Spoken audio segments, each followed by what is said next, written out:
Welcome to the Digital Agency Growth Podcast. I'm your host, Dan Englander. Mark, great to have you on the show. Thanks, Dan. It's great to be here. Yeah, and we've been working together for a little while, and I've just been impressed with Snapshot and kind of like what you guys have accomplished and the areas that you guys focus on. And before we threw on the recorder, you let me know that you're at a conference right now for your industry and took some time between events to make this happen, which is awesome. That means that you're practicing what you preach, and it sounds like you're still on the front lines of everything, which isn't always a given, I found, in the agency space. But with that, before we get into things, can you talk a little bit about yourself and your background and how you got to this place at Snapshot? Yeah, Dan, it's a very interesting journey. I'm not sure that many agency owners have the same, but I started out in the restaurant business a long time ago and started with a couple of restaurant companies, Houston's and J. Alexander's restaurants right out of college, and spent about 12, 13 years in that. And through all of that, learned a lot about just having really high standards, great systems and processes that it took to drive those restaurants, and then just giving impeccable service to our customers. And really, like, both restaurants are primarily known for having some pretty flawless execution in their food quality and service standards. And so I had the luxury to learn a lot of that I feel like I brought to the agency world. And 2006, I made a pivot out of the restaurant business. And one of the first people I met was an agency owner. And when I left the restaurant industry, I was a regional president and had 7 restaurants that reported to me, about 400 employees, and was managing about 26 to $28 million in revenue. And the thing about it is my phone blew up 24/7, and I was always dealing with issues, positive and negative, but it's a challenging industry to be a part of. So I came over, first person I met was an agency owner that was really looking to scale his agency up, based in Nashville, Tennessee. His name is Arnie Malham, and he had a ad agency called CJ Advertising. We always joked it was the biggest agency in Nashville that nobody ever heard of, because we had a very specific niche, and it was personal injury lawyers. And we worked with them in every capacity, from production to media placement to PR to print, anything that they would do. Back then, it was placing yellow page phone book ads. That was before the iPhone came out, social media. And so those were the types of things that I learned. But I worked with CJ and Arnie for about 4 years, and we grew the agency from 20 employees when I started to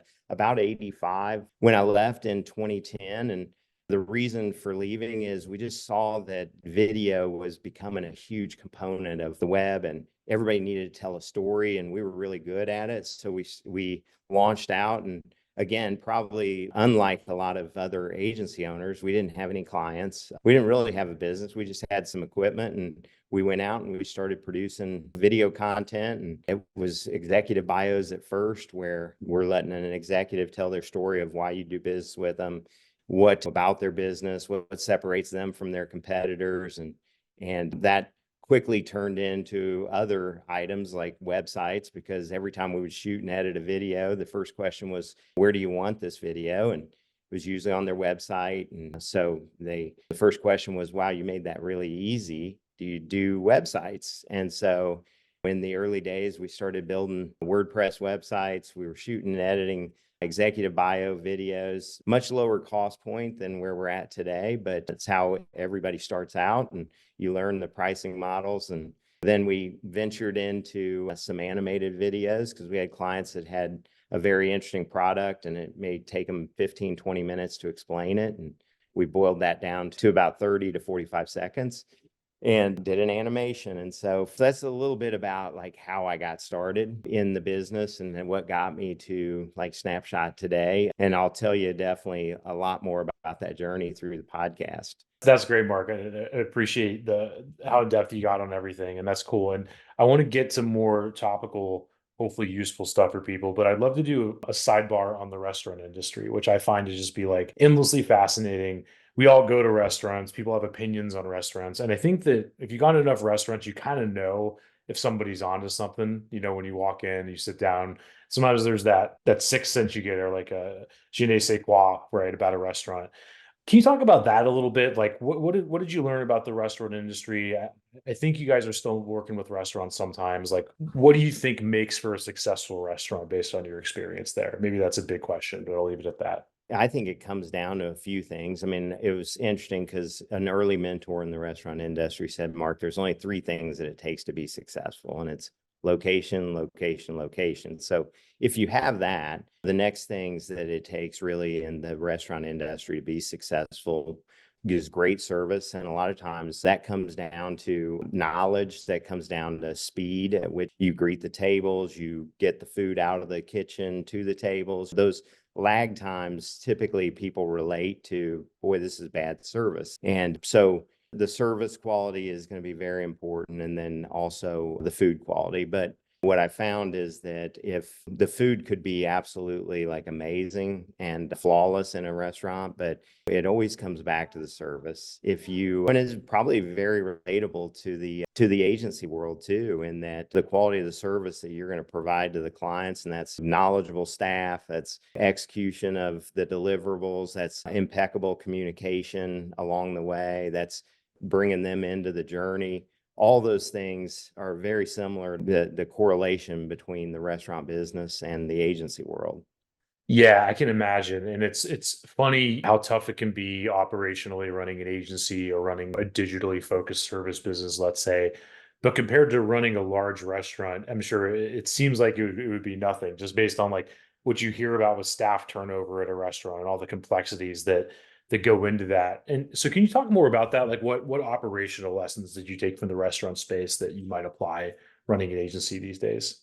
Yeah, it's a good question. I mean, and it's also very relatable. I mean, the training that we put into at both of the companies was way above what most restaurants do. I mean, in order to be a server, you'd have to train for a couple weeks before you even got to wait on your first table and follow people around. And I think as agency owners, what I've seen or what mistakes we've made in the past is we've hired people that, hey, they've done this for a couple years. They should know. And you turn them loose on a client and you quickly find out that, hey, we should have spent a couple weeks setting them up for success.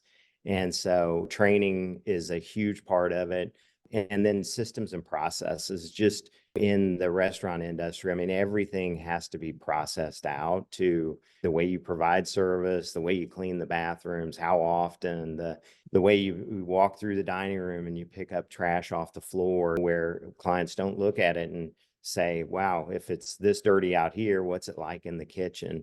And then the specs on all the food that's going to come out of the kitchen, so that every single time that you go to a particular restaurant, that it's going to be exactly the same, no matter if it's in Nashville, Tennessee, or if it's in Chicago. So that's just very important, the systems and processes. And I know probably a lot of the agency owners that are listening to the podcast, I mean, they work on this daily or monthly on systems and processes to refine their business, make it easier for their team. Yeah, yeah, that makes sense. There's this book that I read maybe a couple of years ago, pretty good book called Obliquity, right? It's about like the sort of non-intuitive approach to solving big, massive problems. And they talked about how there was this massive Fortune 100 organization. It was every CEO failed from attrition and everything went wrong. And they got one CEO that instead of giving a vague rah-rah speech about how they were going to boost revenues or whatever, said, I'm only going to focus on worker safety. That's it. And everybody dumped their stock. They all thought he was crazy, but he only focused on worker safety for like a year or whatever. And because of that, everything else improved because they had to communicate better. They had to do all these other things better. And then the second, third order effect was revenue, profit, et cetera. And then you hear about the restaurant business, a clean kitchen is a safe kitchen, right? Like it just translates to all these other second and third order effects if you keep the kitchen clean. At least that's what I hear. Is there any version of that in the agency space that you can think of? I would say from a systems process standpoint that I think we've implemented is just the speed at which we can execute things, processing the projects out where our team understands that it's easy to train, that we can, whether it's a video and we can shoot it and edit it very quickly to get it out to the clients and they go, wow, you give great service. And it's like, well, it's because it came out within a week or two, where most agencies or some agencies, it might take a couple months. And they go, yeah, it's the same product, but they perceive that as like a service issue. And so, and I would just say, I mean, the ongoing communication, it's like in a restaurant, in correlated with an agency. The client wants to be involved in the journey is what I've found along the way. And that is keeping them updated on every step of the process. Like, is there a tickler that every account person in the agency has to where, it's daily, it's every other day, it's maybe every week, and they provide an update to the client so the client feels like they're in the loop and they have a chance to collaborate or provide feedback. We've just found that that's been very important along the way.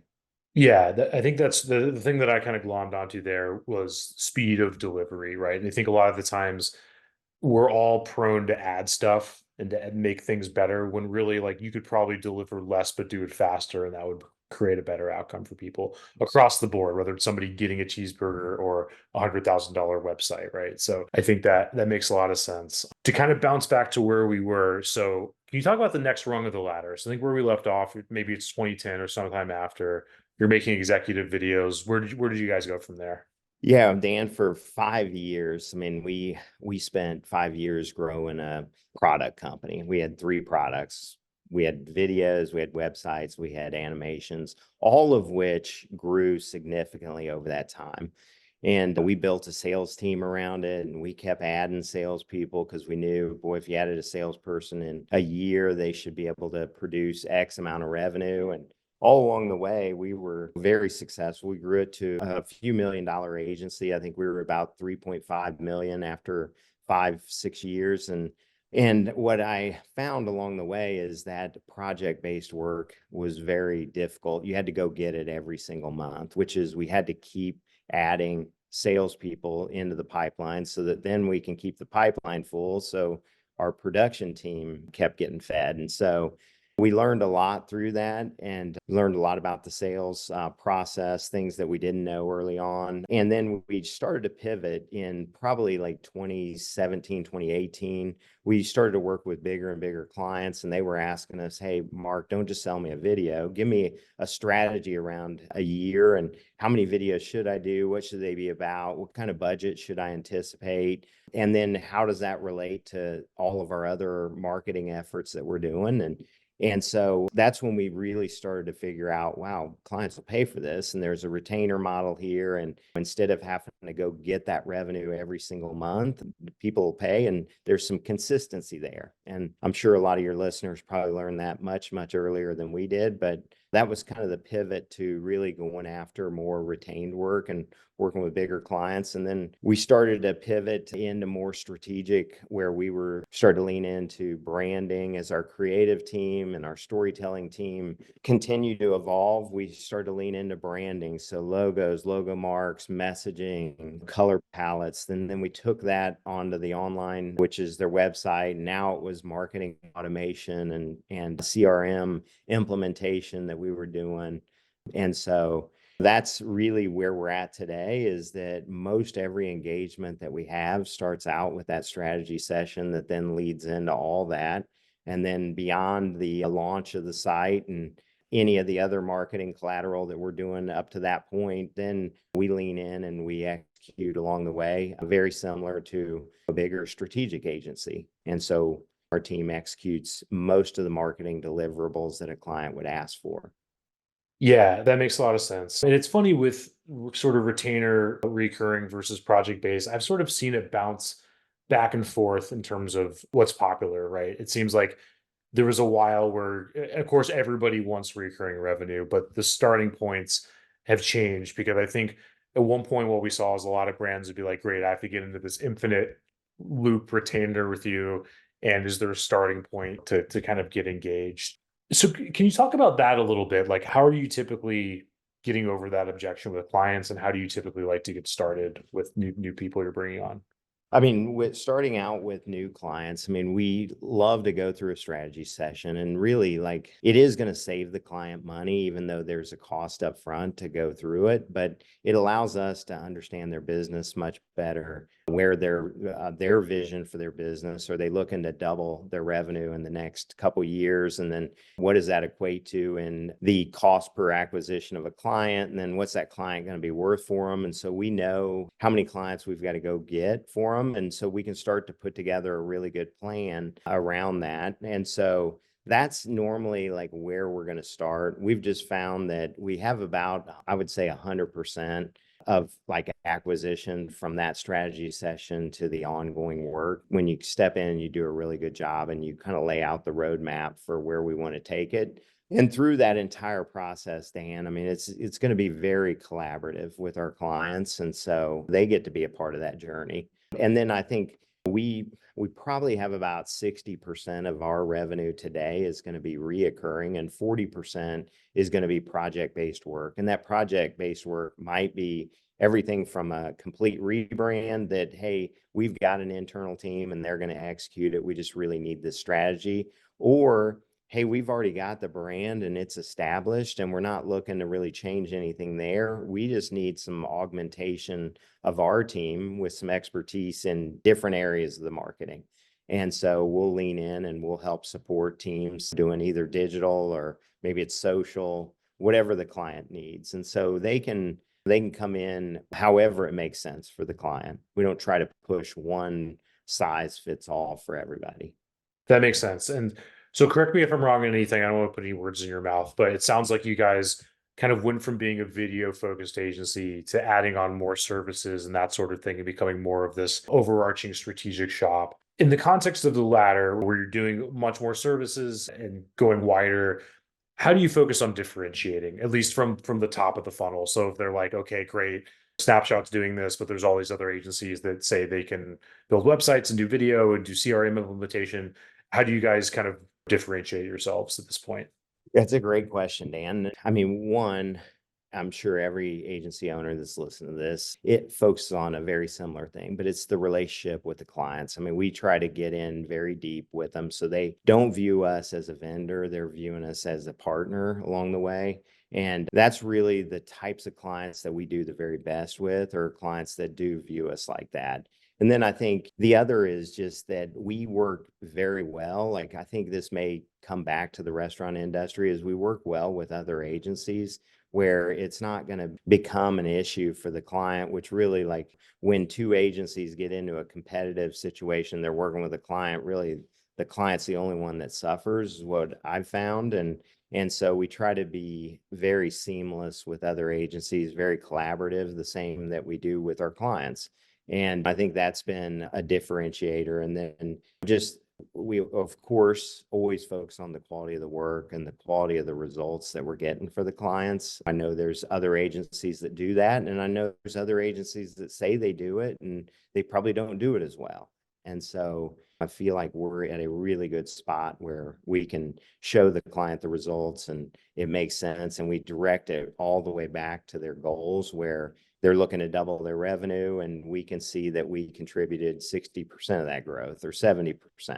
Yeah, I like that. And I think that there's power in being tied to those numbers, assuming that those are the things clients care about, right? And I think let me know how you feel about this, but I've noticed that sometimes when it's a slightly scrappier organization that's maybe a little bit more not the biggest up market, they're much more glued to revenue and their numbers. They know them more. It's much more of a priority than if you go after a bigger company. They might say they care about that, but there's other politics and other things at work. Can you talk about your experience with that a little bit? Like I know you work with a number of different verticals. How do you tell the ones that really get their numbers and care about that versus the ones that have other motivations? And how do you kind of suss that out? Well, if they do know about their numbers, I mean, we're going to lean in and help support, because a lot of times they have to take reports back and they have to present it to the leadership teams in their organizations. Sometimes with smaller organizations, we are working directly with the leadership team. And so we have to really spend a lot of time educating them on what the numbers mean, how it's affecting the business, what we're seeing, ideas on how we might pivot based on the data we're looking at. And so that's for the small business and medium-sized businesses. I mean, there is a lot of education that goes into it, and really helping support them in a way that is not where we're trying to over talk them, talk over their heads on that information, but we're really like there to make it easy for them to understand. On the bigger agencies, I mean, it is really like learning the politics and learning what is going to be the most important thing. I think at the end of the day, though, Dan, it's really to figure out like how can we make the people we're working with, how can we make them look as good as possible? And that is through the quality of the work, through the execution, through the education, whatever it is, through, hey, let's make this deck look amazing for you and let's customize it to you because we know you're going to have to go present our findings, you're going to have to go present our ideas, and so let's work together and make you look as good as possible. Yeah, that makes a lot of sense. And tied to that, I think you talked about kind of building, to switch gears a little bit, you talked about building this sales team and you had to hire more salespeople to get project-based work, more operational people, more salespeople to kind of feed this monster, it sounds like. When you decided to focus on more services and go towards more of a recurring model, what change took place? Like how did that affect the sales team and what lessons did you learn from that?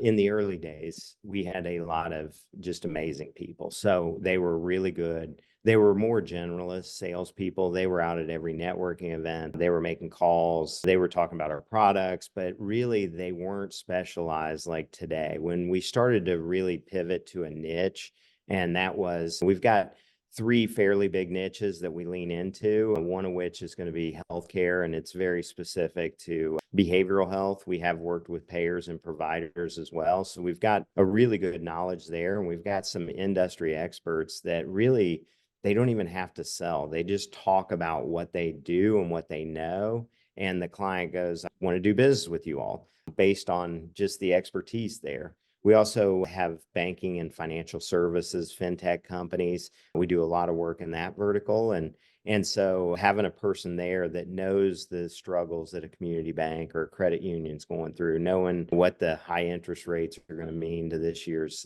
sales and loan production, just makes a world of difference when you're talking to those type of customers. And then the third is heavy machinery and equipment. And we work with a lot of Caterpillar dealers across the United States. And so having somebody actually from Caterpillar that actually knows the brand as well as anybody we're talking to has been a game changer in the growth of that vertical and continues to be. And so where we might have had 6 to 8 salespeople in the past, we have three, and they probably produce twice the amount of volume that we had in the past. Now, they make more and they should, but that's really like where I've seen the biggest pivot from the sales standpoint is really niching down and getting that industry expertise into the shop. Yeah, I think that's really useful to people. And I think that it probably already changed, but agencies were trying to square peg round hole it with the tech industry of hiring this agnostic salesperson. I sort of feel like sales is more learnable and teachable, but you still need somebody that is going to be able to offer value on those calls. You can't just have the simple BDR model all the time, at least in my experience. So earlier in the conversation, you talked about all the lessons from the restaurant industry, how important it is to focus on training and systems and stuff. How did that carry over to sales? Can you talk a little bit about your training cadence, how you're typically ramping up salespeople? And I think everyone should have to be a server, bartender, cook in a restaurant. I mean, that should be a requirement as you go to college or whatnot. But it really gives you like being a server, being a manager really gives you the opportunity to learn how to sell. You're always having to sell like items on the menu. As a manager, you're having to sell the restaurant to the potential employees that are coming in. And so there's always a great aspect there. And I've learned a lot about that through my days as being a regional, a recruiter in the restaurant industry. And people go, Mark, you're the best salesperson. And it's like, I don't feel like I'm a great salesperson. I just like to talk to people about what we do. And I'm excited and passionate about it. And people typically buy from very passionate people that believe in their products, that can sell it, they have a great knowledge in it. And so today, what we really try to do is hire the people that know how to sell and know how to relate to people and know those industry verticals. And then we try to teach them really like about our products. And we try to teach them about our systems and processes and what it takes to get something from start to finish. But it's not about like, hey, we're teaching them how to sell into healthcare, behavioral health. We're teaching them how to sell into a Caterpillar dealership network or whatnot. So I think that's really been a huge pivot in where in the past, I mean, we were doing both. We were training people on how to sell, how many calls they should make a day, how many of those should convert into a closed deal. And then, we were also training them on the other side to, hey, here's what it takes to create a video or a website from start to finish. Here's the process, and here's every touch point you're going to be involved in it. Yeah, that makes a lot of sense. And I think especially when you're going up market or you're getting more niche down, the number of relationships that somebody like that needs shrinks, right? They don't need to be dialing for dollars and hitting up hundreds of people. There might be a few dozen relationships they need every few months. So I think that's really important. And to shift gears again, I know that you're involved with coaching newer entrepreneurs and that sort of thing. As I get older, I feel just like more detached from whoever's coming up and who's ever like starting businesses. Not that I'm super old, but can you talk a little bit about that? Like, what do the new crop of entrepreneurs look like in your experience, and what are the more common tips that you're giving them as you see them start businesses and so on? I think with the pandemic and 2020, I think entrepreneurship is definitely on the rise. There's a lot of people that they got cut from a business, they lost their jobs, they pivoted out of the industry. And so there's a lot of new entrepreneurs, new business owners. And so it's an exciting time in Nashville for sure, which is where we're located. We've also got an office in St. Louis, and both cities have a pretty vibrant entrepreneurial startup community. And I see a lot of passion around it. I also see a lot of trepidation in that being a business owner isn't easy. Everybody listening that has their own agency would probably concur with that. But the advice that I give to people that I work with, coach and mentor, and a lot of it is done through an organization I'm a part of, which has been a huge lift for me as I've went through the entrepreneurial journey. It's the Entrepreneurs Organization.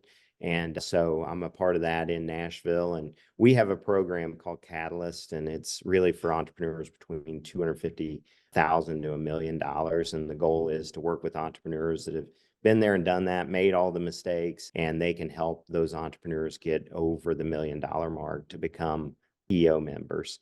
And so the first thing is just building strong relationships, getting out there and networking and meeting people and leaning into those relationships and being trustworthy, doing what you say you're going to do, and building that strong reputation for wanting to lift people up versus wanting to compete with people.